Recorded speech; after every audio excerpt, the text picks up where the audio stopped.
Welcome students, the prep hack के online platform पर आप सभी का स्वागत है। CUT 2026 के लिए जो हम लोग तैयारी करा रहे हैं, हिस्ट्री सब्जेक्ट यहाँ पर कराया जा रहा है। जो बच्चे CUT 2026 दे रहे हैं, इस बार अपीयर हो रहे हैं, उनके पास बहुत अधिक समय नहीं है। और GT पेपर में जो हिस्ट्री का पोर्शन होता है, वहाँ पर एंशिएंट इंडिया से हमने शुरुआत कर दी है। जो बच्चे आज बिल्कुल नए होंगे, द प्रेप हैक चैनल को आप सब्सक्राइब कर लीजिए और इसका लिंक अन्य बच्चों के साथ भी शेयर कर सकते हैं। जो तैयारी कर रहे हैं उन साथियों के साथ भी शेयर कीजिए। और सबसे बड़ी बात कि आप प्लेलिस्ट में जाएंगे तो अगर क्लास आपका छूटा हुआ है, बहुत अधिक क्लास छूटी हुई नहीं है आपकी, तो आप उसको क्या कर सकते हैं, रिकवर कर सकते हैं। आज का जो सेशन है ये हम लोग शुरू करने वाले लेटर वैदिक। हमने हड़प्पा काल, वैदिक काल में ऋग्वैदिक काल हमने करा दिया था, अब हम लेटर वैदिक की चर्चा कर रहे हैं। तो बिना देरी किए हुए चलते हैं टॉपिक पर। आशा करते हैं आपको ये क्लास बहुत अच्छा लग रहा होगा। आप जरूर फीडबैक दीजिएगा। आपका कोई भी प्रश्न अगर रहता है तो कमेंट करके जरूर पूछेंगे। कोशिश रहेगी स्टोरी एलिमेंट के साथ कॉन्सेप्ट को समझाते हुए आपका फैक्ट जो एग्जाम ओरिएंटेड होता है उसको भी हम कवर करते चले। तो चलिए शुरुआत करते हैं आज का ये सेशन। सबसे पहले मैप से शुरू करेंगे। हमने पहले ऋग्वैदिक एरा का मैप दिखाया था, हड़प्पा काल का भी मैप आपको दिखाया था। मैप से क्या होता है, आप जुड़ पाते। तो ध्यान रखिएगा, हमने बताया था कि हड़प्पा काल के बाद जब वैदिक रीजन हम पढ़ा रहे तो बताया था सप्त सैंधव प्रदेश में सिंधु नदी और उसके ट्रिब्यूटरी 5 ऐसे नदी आसपास के हैं, वहां पर आर्यंस आके बसे हुए थे। आर्यन का पॉलिटिकल स्ट्रक्चर क्या था, रिलीजियस स्ट्रक्चर क्या था, सोशल स्ट्रक्चर क्या था, इकोनॉमिक पैटर्न क्या था, ठीक है, उनके रिचुअल्स क्या होते थे, कौन कौन सी नदियां थी, ऋग्वेद का टोटल हम लोग चर्चा कर चुके हैं। आपका अगर छूटा हुआ है तो आप प्लेलिस्ट में जाके जरूर उसको कवर कर लीजिएगा। अभी क्या करा रहे हैं, यहां पर ध्यान रखना है, आर्यंस के बाद लेटर वैदिक काल में यही आर्यंस लोग हैं जो यहां के अनार्य लोगों के साथ क्या करेंगे, स्ट्रगल करेंगे, क्षेत्र को लेकर, पशुओं को लेकर और भी बहुत सारे सरप्लस पर कब्जा करने को लेकर। दोनों के संस्कृति में बहुत सारा अंतर है, ध्यान रखना है। तो दशराज युद्ध के बाद क्या होता है कि यहां पर 5 ऐसे कबीले इकट्ठित होते हैं और पांचों कबीला में ध्यान रखना है क्या किया जाता है, कुरु, पांचाल, ठीक है, यहां पर जो 5 कबीला देख रहे हैं, कौशल, विदेह, तो लास्ट तक जाएगा। ये जो एरिया है, ये पूरा का पूरा एरिया मतलब सप्त सैंधव प्रदेश से गंगा यमुना दोआब की तरफ ये शिफ्ट कर जाते हैं। क्यों शिफ्ट करते हैं, तो ये एरिया अब ज्यादा फर्टाइल है, आबादी बढ़ रही है, संसाधन बढ़ रहे हैं, तो यहां पर आबादी जैसे बढ़ेगी नए क्षेत्र में इनको माइग्रेट करना पड़ेगा। और ये पूरा का पूरा जो क्षेत्र है प्लेन इलाका भी है और जंगल भी यहां पर काफी मात्रा में है। इन एरिया को यहां पर बसने के लिए अनार्यों का साथ होना भी जरूरी है। तो आर्य और अनार्य दोनों कल्चर मिक्स हो जाएगा। अनार्यों के साथ अनार्यों के देवता को आर्य लोग स्वीकार कर लेंगे। मुछ वाले, पुछ वाले, बहुत सारे देवता की हमने चर्चा की थी जिसका पूजा वो कर रहे थे, उनको मर्ज कर देगा आर्यंस कल्चर में। और आर्य अनार्य दोनों मिलकर कंपोजिट कल्चर की शुरुआत करेंगे। और ये अब क्षेत्र जन छोटा सा क्षेत्र को लेकर शासन करते हैं, ये अब जनपद की तरफ बढ़ेंगे, मतलब एरिया अब ज्यादा इंपॉर्टेंट हो जाएगा। जैसे ही इस एरिया में ये माइग्रेट करेंगे, यहां पर बहुत ही सरप्लस मेन लैंड है, नदी का दोआब क्षेत्र है, बहुत ही फर्टाइल लैंड है। तो यहां पर एग्रीकल्चर इनका मेन पेशा हो जाएगा, एनिमल हस्बेंड्री गौण पेशा हो जाएगा। जबकि ऋग्वैदिक काल में मेन काम था एनिमल हस्बेंड्री, पशुपालन, और सेकेंड काम था क्या, एग्रीकल्चर। यहां पर जैसे ही क्षेत्र का विकास होगा, इस क्षेत्र के विकास में आर्य अनार्य दोनों लगेंगे, जनसंख्या का एक भाग क्षेत्र के विस्तार में लगेगा, खेती की शुरुआत हो जाएगी और बहुत सारे फसल का उत्पादन यहां शुरू हो जाएगा, सरप्लस बढ़ेगा। तो पॉलिटिकल स्ट्रक्चर में भी आपको चेंज देखने को मिलेगा। क्या देखने को मिलेगा, तो पहले राजन्य होते थे, अब धीरे धीरे राजन्य क्या होते थे कि कहीं जनसामान्य से चुने हुए एक प्रतिनिधि होते थे, सभा समिति विधत, इसके अंदर वो काम कर रहे थे। अब क्या हो रहा है कि यहां पर सभा और समिति बन का महत्व कम हो जाएगा, विधत लुप्त हो जाएगा। और यहां पर जिसका सरप्लस, जिसके पास सरप्लस होगा या अधिक क्षेत्र पर जिसका कब्जा होगा वो राजा बनेगा, राजा थोड़ा डोमिनेंट हो जाएगा। जैसे ही राजा डोमिनेंट होगा, सोशल डिस्क्रिमिनेशन की शुरुआत हो जाएगी। राजा के पास एक प्रॉपर क्षेत्र होगा, प्रॉपर सेना होगा और अन्य क्षेत्र में क्या करेगा, स्ट्रगल करेगा। फिर से किसके लिए, तो पॉलिटिकल बाउंड्री के लिए, क्योंकि इस समय जिसके पास जितना अधिक संसाधन होगा, उस पर पकड़ होगा, वो उतना ही ज्यादा अच्छा या योग्य माना जाएगा। अब राजा का पद थोड़ा सा पावरफुल हो रहा है, जनसामान्य से उसका दुराव हो रहा है। तो ये सब चीजें हम ऑलरेडी आपको बता रहे थे ऋग्वैदिक काल में। उत्तर वैदिक काल में पॉलिटिकल स्ट्रक्चर में यही चेंज देखने को मिलेगा। समिति सभा का प्रभाव कम हो जाएगा, राजा का महत्व थोड़ा बढ़ जाएगा। राजा का महत्व क्यों बढ़ेगा, क्योंकि सरप्लस पर उसका पकड़ स्थापित होगा। अब आते हैं चैप्टर में। यहां हमने दिखाया कि क्या क्या चेंज हो जाता है। तो लेटर वैदिक के साथ साथ हम लोग महाजनपद भी करेंगे। महाजनपदा में आपके सिलेबस में बहुत अधिक प्रश्न है, सीधे 16 महाजनपदों के बारे में जानना, उनके राजधानी के बारे में जानना, वो लास्ट में करा दूंगा। ऋग्वैदिक काल का जो फेज था हमने बताया था 1500 से 1000 BC। अब 1000 से 600 BC जो लेटर वैदिक काल का है, मतलब उसके आगे का काल। इसमें मेन क्या क्या होता है ये ध्यान रखना है। यहां पर चेंज क्या होता है, तो तीनों का कालक्रम पहले दिखा देते हैं। अर्ली वैदिक जिसको ऋग्वैदिक काल कहते हैं, 1500 BC से 1000 BC तक का काल है ये। लेटर वैदिक 1000 से 600 BC, और 600 BC के बाद महाजनपद की शुरुआत होती है जो 300 BC तक चलेगी। इसके मगध राज्य का उत्कर्ष होगा और मौर्य एम्पायर की शुरुआत हो जाएगी, मतलब एक महासाम्राज्य की तरफ हम बढ़ चलेंगे।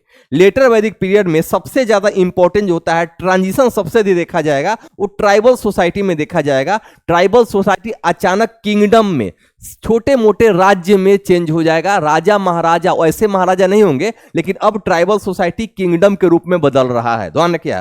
फिर इनका जो क्षेत्र है वो क्षेत्र सप्त सैंधव से शिफ्ट कहां हो जा रहा है, गंगेटिक प्लेन में, जहां गंगा यमुना का एक ट्रिब्यूटरी भी है, मेन लैंड है, और एग्रीकल्चर बहुत ही अच्छे मात्रा में वहां पर हो सकती है।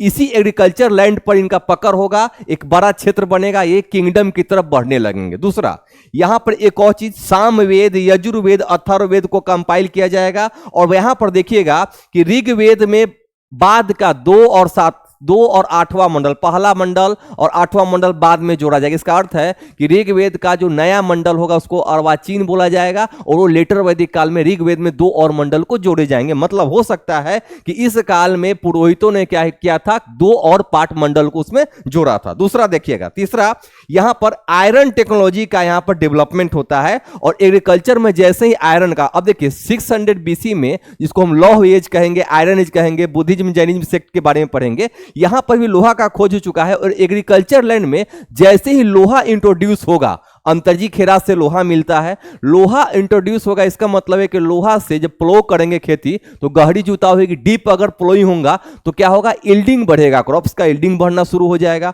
लोहा का उपयोग करके जंगलों की सफाई हो पाएगी, जंगल काटने में इनको बनेगा। तो जैसे जैसे क्षेत्र का विस्तार होगा, कल्टिवेटेड लैंड का विस्तार होगा, कल्टिवेटेड लैंड का विस्तार होगा तो क्रॉप्स, बहुत सारे मल्टीपल क्रॉप्स का प्रोडक्शन होना शुरू होगा। प्रोडक्शन होगा तो उत्पादन जो ज्यादा बढ़ेगा, तो अब जो आबादी को है खाने के बाद बचेगा उसको बोलते हैं सरप्लस। सरप्लस पर जिनका कब्जा होगा वो राजा बनेंगे, और वही आगे जाके political structure, social structure, economic structure और कल्चरल स्ट्रक्चर को चेंज करेंगे, ध्यान रखना है। फिर आगे देखिए, अर्बनाइजेशन की तरफ धीरे धीरे बढ़ेंगे। सोसाइटी कैसा है, तो ऋग्वेद में वर्णा सिस्टम है जिसमें 4 वर्णों की हमने चर्चा की थी। लेटर वैदिक काल में क्या होता है कि चारों वर्ण को कास्टिज्म में चेंज कर दिया जाता है, मतलब जो जिस वर्ण का रहेगा उसके संतति या संतान उसी वर्ण का माना जाएगा। और उसमें से पहले क्या होता था कि एक परिवार में चारों वर्ण के प्रोफेशन को अपना सकते थे, लेकिन अब क्या होगा, उसको स्टील कर दिया जाएगा, उसको रोक दिया जाएगा कि जो जिस वर्ण में है उसी वर्ण धर्म का पालन करे। और यही वर्ण व्यवस्था धीरे धीरे कास्टिज्म में डेवलप हो जाएगा। पहले जाति नहीं थी, लेकिन जो अब जो प्रोफेशन अपनाता है उसी को उसका जाति का टाइटल दिया था। जैसे जो कोई कारपेंटर का काम कर रहा है तो कारपेंटर जाति हो जाएगा, कोई लोहार का काम कर रहा है तो लोहार उसको माना जाएगा, जो सिलाई का काम कर रहा है, एम्ब्रॉयडरी बार, उसको वहां पर यहां पर देखिएगा तो जनरली ये मोची का काम, जो लेदर का काम कर रहा है उसको मोची घोषित कर दिया जाएगा। मतलब पहले प्रोफेशन चुनने की स्वतंत्रता थी, अब स्वतंत्रता नहीं है। जिस प्रोफेशन को तुम कर रहे हो वही तुम्हारी जाति मान ली जाएगी। मतलब जाति व्यवस्था यहां पर क्या होगा, ज्यादा जटिल हो जाएगा। और किस पर, तो जन्म पर आधारित हो जाएगा। जिस जाति में, जिस वर्ण में जन्म हुआ या जिस प्रोफेशन में कर रहे हो, उसका पुत्र उसी प्रोफेशन के नाम से जाना जाएगा, जो आज तक कंटिन्यू चल रहा है। दूसरा, आश्रम सिस्टम यहां पर इंट्रोड्यूस होगा। ब्रह्मचर्य, गृहस्थ, वानप्रस्थ और सन्यास, जीवन को 100 साल में बांटा जाएगा। पहला जो 25 साल होगा ब्रह्मचर्य आश्रम, जिसमें एजुकेशन तुम करोगे, शिक्षा ग्रहण करोगे। 25 साल से लेकर 50 साल के बीच में गृहस्थ आश्रम है। 50 से लेकर 75 तक आपको वानप्रस्थ आश्रम है, जिसमें तुम घर छोड़ के जाओगे, तीर्थयाटन करोगे, लेकिन घर में आके मिलते रहोगे अपने परिवार से। लेकिन 75 से 100 वास में संन्यास बोला जाएगा, तुम घर छोड़ के जंगलों में चले जाओगे, दोबारा तुम घर पर नहीं आओगे। ये वर्णाश्रम व्यवस्था ऋग्वैदिक काल के बाद उत्तर वैदिक काल में थोड़ा ज्यादा कठोर हो जाता है। बाद में अब तो जंगल ही नहीं है तो वानप्रस्थ और संन्यास की चर्चा क्या करेंगे, तो जंगल काट के लोग बिल्डिंग बना रहा है। तो अब बुजुर्ग लोग क्या कहते हैं, घर में ही मर रहे हैं, घर में ही रहेंगे परिवार के साथ। पहले ऐसी व्यवस्था नहीं थी। हर काल का एक अलग अलग इंपॉर्टेंस होता है। और लास्ट का 75 से 100 वाल, मतलब 25 साल परिवार से दूर हट के तप पर चिंतन मनन योग करते हुए मेडिटेशन करते हुए शरीर को त्यागा जाता था मोक्ष सेल्वेशन प्राप्त करने के लिए। यह सिद्धांत वहां रहा था। ठीक है, यहां पर जो महिलाओं का जो स्टेटस होगा वो क्या होगा, धीरे घटेगा। महिलाओं को बहुत सारे रिचुअल्स में एजुकेशन में भाग लेने पर रोक दिया जाएगा, क्योंकि समाज में बंदिशें बढ़ जाएंगी, एरिया बढ़ेगा, युद्ध हो रहे हैं। महिलाओं को अपने घर के दरवाजे के बाहर जाना मना कर दिया जाएगा, बहुत सारा काम बना दिया जाएगा जो उसका मेन काम होगा घर में रहकर महिलाओं को गृहस्थ का काम देखना है। मतलब यह व्यवस्था जटिल होगी। इसका मतलब है ऋग्वैदिक काल में महिलाओं को बहुत सारे राइट्स थे, लगभग समान राइट्स थे। इस काल में जाके महिलाओं के अधिकारों में कटौती देखी जाएगी और महिलाएं पुरुषों के अधीन कर दी जाएंगी। यह भी कठोर व्यवस्था यहां पर लागू होगा। इकोनॉमी और टेक्नोलॉजी कैसा है, तो आयरन प्लोशेयर से मतलब आयरन का खोज हो चुका है। यहां आयरन से बनी हुई कुल्हाड़ी मिलेंगे, आयरन से बनी हुई बहुत सारे ऐसा चीज मिलेगा, मतलब हथियार मेन वेपन्स मिलेगा, जिसके द्वारा जंगलों को साफ किया जाएगा। जंगल किस लिए साफ किए जाएंगे, कृषि करने के लिए। और इसी जंगल भूमि में जब कृषि होगा तो मल्टीपल क्रॉप्स आपको देखने को मिलेंगे। पहले जौ था, लेकिन अब गेहूं, राइस, बार्ली, सरसों, मटर, ऐसे मल्टीपल क्रॉप्स का उत्पादन होगा। क्योंकि जैसे जैसे क्षेत्र बढ़ेगा मल्टीपल क्रॉप्स का उत्पादन किया जाएगा, मतलब क्रॉप्स का उत्पादन होगा, संसाधन बढ़ेगा, और संसाधन बढ़ेगा तो अमीर और गरीब नामक सिद्धांत यहां पर शुरू हो जाएगा। जिसके पास अधिक भूमि है, अधिक क्षेत्र है, वो वहां पर किंग बनेगा, राजा बनेगा और अपने अधीन पॉलिटिकल स्ट्रक्चर को कायम करेगा। फिर देखिएगा दिस क्रिएटेड लैंडलॉर्ड्स, जैसे जमीन पर कब्जा होगा वो जमींदार बनेंगे, बहुत सारे जो लोग हैं उसके अधीन काम करेंगे, लेबरर्स बनेंगे। सरप्लस प्रोडक्शन होगा, और सरप्लस प्रोडक्शन होगा तो क्या करेंगे, ट्रेड एग्रीमेंट की शुरुआत होगी, व्यापार और वाणिज्य की शुरुआत यहां पर शुरू हो जाएगी। ठीक है, पहले ऋग्वैदिक काल में बलि नामक कर स्वैच्छिक था। राजा को मन करेगा तो तुमको देना था, नहीं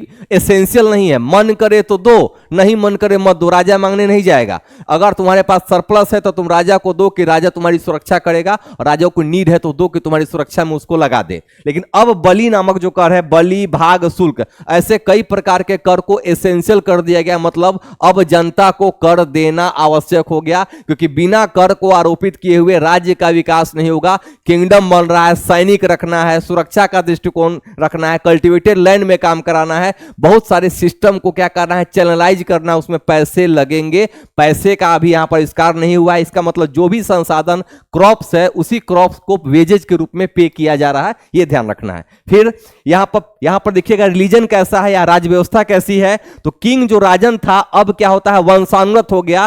प्रोटेक्टर का काम था, तो प्रोटेक्टर का काम था तो रक्षा करना था, राजा का बेटा राजा बनेगा। पहले क्या होता था, चुना जाता था, समूह से, समुदाय से लोग चुनते थे कि ये राजा होंगे। अब क्या होगा, राजा का बेटा राजा बनेगा, वही पद अभी नेता का बेटा नेता बनेगा। इस प्रकार का क्रोनोलॉजी अब चल रहा है। कब शुरू हुआ, लेटर वैदिक काल में। फिर देखिएगा राजा किसके असिस्ट में काम करेगा, पुरोहित। पुरोहित राजा को स्थापित करेगा, राजा पुरोहित को बहुत सारा सुविधा दे देगा, लेवरेज देगा। राजा कहेगा पुरोहित को कि आपको कृषि नहीं करनी है, आप क्या कीजिए, हमारे यज्ञ करवाइए, समाज में हमारी प्रतिष्ठा स्थापित करवाइए, बदले में आपको क्या करना है, कृषि नहीं करना है, आपको खाने पीने का सारा सुविधा सम्मान सब कुछ हम देंगे। और यहां पर कर्म कांड ज्यादा जटिल हो जाएगा। पहले कर्म कांड उतना जटिल नहीं है, लेकिन अब हर चीज में कर्म कांड जटिल होगा। बलि प्रथा की शुरुआत होगी, और यह बलि प्रथा कर्म कांड ऐसा हो जाएगा कि ब्राह्मण कहेंगे कि अब पुरोहित कहेंगे कि राजा को कि राजा मंत्र का उच्चारण शुद्ध हम कर सकते हैं, और मंत्र के अधीन देवता है, मतलब देवता को प्रकट करने का भी अधिकार हमारा है। मतलब राजा पुरोहित के बिना कुछ नहीं कर सकता है। सोसाइटी में पुरोहित का सम्मान, या सोसाइटी में राजा को स्थापित करने का काम कौन करेंगे, पुरोहित करेंगे। फिर देखिएगा असेंबली, जो सभा है, समिति है, कमजोर हो जाएगा, और जो पहले राष्ट्र था वो धीरे धीरे क्षेत्र की तरफ बढ़ेगा। मतलब पहले मान के चलते तो छोटा एरिया में शासन कर रहे थे, अब जितना जो कब्जा करेगा उस एरिया में शासन होगा। मतलब अब जन से जनपद की तरफ हम बढ़ना शुरू कर चुके हैं, और उस टेरिटरी में जिसकी पकड़ स्थापित होगी वो राजा कहा जाएगा। ठीक है, रिचुअल्स बहुत ज्यादा कॉम्प्लिकेटेड हो जाएंगे। ब्राह्मणिज्म का उदय होगा, और यहां पर संन्यास धर्म इत्यादि का भी उदय हो जाएगा। देखिए ध्यान रखिएगा, ब्राह्मणिज्म का उदय क्यों होगा, क्योंकि ब्राह्मण राजा को स्थापित करे। ब्राह्मण में और पुरोहित, ब्राह्मण में और राजा में एक प्रकार का सेटअप हो चुका है, एक प्रकार का समझौता हो चुका है। दोनों एक दूसरे के सहारा बन रहे हैं, किसमें, समाज में। ध्यान रखना है, समाज में राजा को स्थापित करने का काम पुरोहित को, और पुरोहित को सम्मान दिलवाने का काम किसका, राजा का। फिर आगे देखिएगा, जब सरप्लस बढ़ेगा तो पहले क्या होता था कि दो 2 आदमी कृषि का, 2 आदमी या घर का 5 आदमी है, 5 आदमी एग्रीकल्चर में लगे हुए हैं, संलग्न है, तो जितना उत्पादन हो रहा है तो घर के लोग खा रहे हैं। अब उत्पादन 2 आदमी भी अगर कृषि कार्य कर रहा है तो 5 आदमी या 10 आदमी के बराबर उत्पादन हो रहा है। इसका मतलब है कि घर के 3 आदमी फ्री हो गए। अगर 5 आदमी है तो 3 आदमी फ्री हो गए, 2 आदमी खेती कर रहा है, उतना ही से 5 आदमी खा रहा है। तो इस 3 आदमी में एक आदमी सोचेगा जीवन क्या है, मरण क्या है, तो वो लोग क्या करेंगे, वो लोग साधु संत का निर्माण करेंगे, साधु संत बनेंगे। वही लोग उपनिषद की चर्चा करेंगे, वो अरण्यक की चर्चा करेंगे, वनों में चले जाएंगे, सन्यास के बारे में सोचेंगे।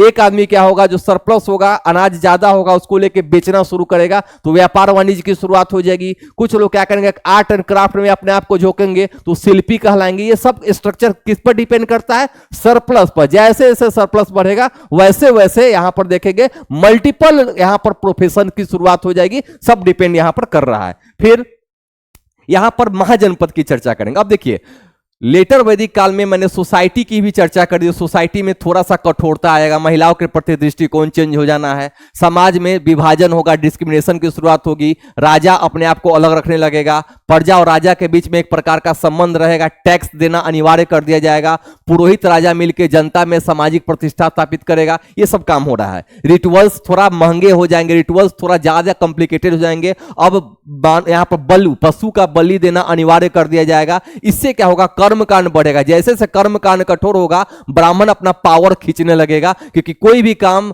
मंत्र पढ़ने का अधिकार सिर्फ ब्राह्मणों का हो जाएगा। यही कारण है कि ब्राह्मण डोमिनेंस यहां पर होगा। बिना पुरोहित का कोई राजा काम नहीं करेगा। और जब राजा बनेगा तो राजसूय यज्ञ, वाजपेयी यज्ञ, ऐसे बहुत सारे यज्ञ आप देखने को आपको मिलेंगे। तो ये सब चेंजमेंट किसमें हो रहा है, ऋग्वैदिक से उत्तरवैदिक। सबका मेन कारण सरप्लस है। सरप्लस जैसे जैसे बढ़ेगा वैसे वैसे देखोगे समाज भी कॉम्प्लेक्स होगा। राजा जैसे अपने आप को स्थापित करेगा, राजा अपने अनुसार एडमिनिस्ट्रेशन बनाएगा, राजा अपने अनुसार सोसाइटी का निर्माण करेगा, राजा अपने अनुसार कल्चर का और इसका निर्माण करना शुरू कर देगा। ट्रेड एग्रीमेंट बढ़ेगा, राजा के पास और एक्स्ट्रा टैक्स आएंगे, उस टैक्स का यूज करके राजा क्या करेगा, सैनिक का निर्माण करेगा, अन्य क्षेत्रों पर कब्जा करेगा। और ये पूरा का पूरा जो एरिया है, पूरा का पूरा जो समय है, ये एक प्रकार का विद्रोह का समय होगा। और सबका कारण कौन है, सरप्लस है। अब जैसे ही ऋग्वैदिक काल के बाद आगे बढ़ते हैं उत्तरवैदिक काल, उत्तरवैदिक काल के बाद आगे बढ़ेंगे तो बहुत सारे ऐसे जनपद बन चुके हैं। छोटे छोटे जनपद क्षेत्रों को कब्जा करके एक राजा दूसरे राजा पर अटैक कर रहा है, उसके क्षेत्रों को कब्जा कर रहा है। ये बहुत समय तक चलेगा और लास्ट में यही जनपद, कई जनपद मिलकर महाजनपद का निर्माण करेंगे। और उस समय भारत में 16 महाजनपदों का उदय होता है, जिसमें भारत, पाकिस्तान और अफगानिस्तान के क्षेत्र को शामिल करके एक 16 महाजनपद का उदय होता है। अब इसी 16 महाजनपद में महाजनपदा वर 16 लार्ज किंगडम्स, और यहां पर एक प्रकार का गण संघ है, इमर्जिंग पोस्ट लेटर वैदिक। यहां पर urbanisation and state to formation around 600 BCE में जब सरप्लस अधिक बढ़ गया, क्षेत्र पर कब्जा होगा, तो एक बहुत जो छोटा राजा था वो बड़े राजा के रूप में चेंज होगा। जिसके पास अधिक क्षेत्र, जिसके पास अधिक संसाधन, जिसके पास अधिक मैन पावर, वो सबसे पावरफुल राजा कहलाएगा। और वो राजा अन्य छोटे छोटे राजाओं से युद्ध करेगा, उसके क्षेत्र पर कब्जा करेगा और एक जनपद से एक महाजनपद का निर्माण होगा, जिसका एरिया पॉलिटिकल बाउंड्री बहुत अधिक होना है। यहां देखना है महाजनपद का लिस्ट मैंने दिया हुआ है। अंग, मगध, वज्जी, काशी, कोसला, मल्ल, वत्स, कुरु, सूरसेना, पंचाल, मत्स्य, चेदी, अवंती, गंधार, कंबोज, असका। यहां पर कंबोज और असक जो है, गंधार, कंबोज और असक जो है, यहां देखेंगे यहां पर जो असमक है, असमक साउथ इंडिया का एकमात्र महाजनपद होगा। ठीक है, यहां पर गोदावरी वैली में इसका स्थापना होगा। अफगानिस्तान में क्या होगा, कंबोज होगा। गंधार में क्या होगा, गंधार जो रावलपिंडी पाकिस्तान में है, इसका राजधानी तक्षशिला होगा। तो ये खाली मानेंगे कि पाकिस्तान में, अफगानिस्तान में और साउथ इंडिया में 3 है। बाकी का जितना जो महाजनपद है सब मिडिल में होगा। इन द सेंस यहां दिखाइए, एक तो राजधानी, ये राजधानी याद रखना है। यहां से प्रश्न राजधानी पूछा जाता है, किन क्षेत्र में स्थापित है ये पूछा जाता है, उसका नाम क्या है ये पूछा जाएगा। इनके पैरेलल 10 गणतंत्र होंगे, डेमोक्रेटिक क्लैन होंगे, जो नेपाल की तराई में स्थापित किए जाएंगे। और वो गणतंत्र एक प्रकार का सभी राजा मिलकर शासन कर रहे हैं, वो प्रणाली वहां पर रहेगी। इसी गणतंत्र से बाद में लिच्छवी गणतंत्र से झगड़ा महाजनपद में होगा, जो कि इस भाग में। यहां देखिए एक मैप में दिखा रहा हूं सारा। अंग जो यहां पर है, अंग अभी के भागलपुर बांका जिला में स्थापित है। वज्जी जो एक संघ है लिच्छवी गणराज्य की तरह। मल एक छोटा सा पार्ट है, बाद में में गणतांत्रिक से राजतांत्रिक होगा।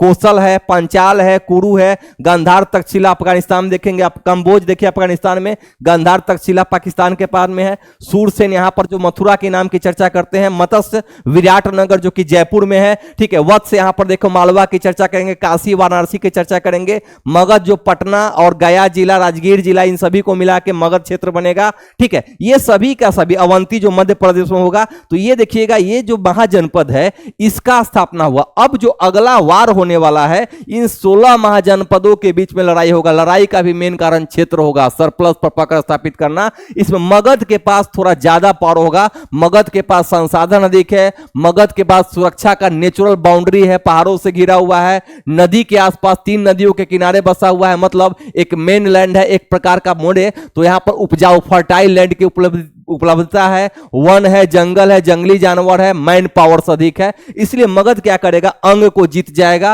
अंग को जीतने के बाद मगध यहां पर वैशाली के क्षेत्र को बाद में जीतेगा। और मगध लंबे समय तक, लगभग 1000 साल तक मगध क्या होता है, पाटलिपुत्र को राजधानी बना के, राजगीर पाटलिपुत्र इन्हीं दोनों की, वैशाली तीनों को आधार बनाकर लगभग 1000 साल तक शासन करेंगे। इसी मगध से बाद में चंद्रगुप्त मौर्य जैसा अधिकारी पैदा होगा, मौर्य एंपायर खड़ा होगा। यहां पर देखेंगे आगे तो मगध राज का जो राज्य, जब मगध पढ़ेंगे तो उसमें बताएंगे कि यहां पर बहुत सारे हर्यक डायनेस्टी की चर्चा करेंगे। तो हर्यक डायनेस्टी के कई राजाएं होंगे, इसी प्रकार देखना है। तो हमें अगला जो टॉपिक है उसमें मैं इसको ज्यादा डिटेलिंग कराऊंगा। यहां पर ध्यान रखना है कि महाजनपद का राजधानी और राज्य जो आपके सिलेबस में बहुत अधिक डीप नहीं जाना है, एग्जाम ओरिएंटेशन को ध्यान रखिएगा। जो काम का है मैंने आपको करा दिया। अगर बीपीएससी या अन्य एग्जामिनेशन की तैयारी कर रहे होते तो थोड़ा सा और डिस्क्रिप्टिव वे में आपको बताता। एग्जामिनेशन पॉइंट ऑफ व्यू से इतना सिलेबस या इतना जो बताया गया वो आपके लिए काफी है। अगले चैप्टर में हम चर्चा करेंगे राइजेज ऑफ मगध, और मगध में कई प्रकार के जो राजवंश उत्पन्न होते हैं उसका मेन कारण क्या है